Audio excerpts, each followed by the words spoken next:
Hi friends అందరికీ. నిన్న కరీంనగర్లో జరిగిన ఇన్సిడెంట్ చాలా వరకు అసలు ఇది ఎవరు ఊహించరు.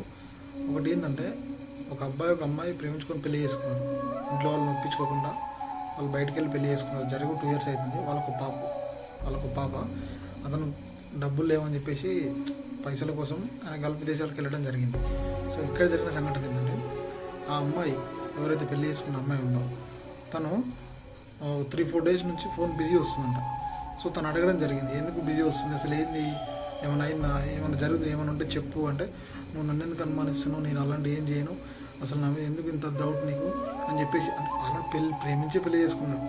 మళ్ళీ వీళ్ళకి డౌట్లు. సో ఇది అయిపోయిందా తర్వాత మళ్ళీ నిన్న సేమ్ నైట్ కూడా అట్లనే జరిగిందంట.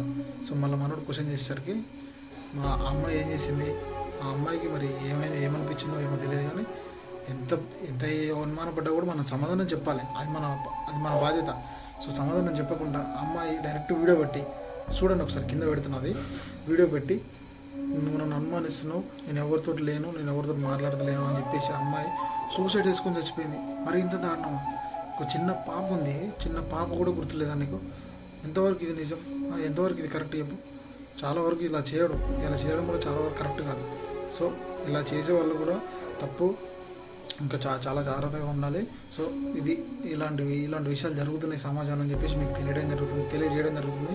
సో దీనిపైన మీ ఒపీనియన్ అంటే ఒకసారి కామెంట్ రూపంలో తెలియజేయండి. Thank you.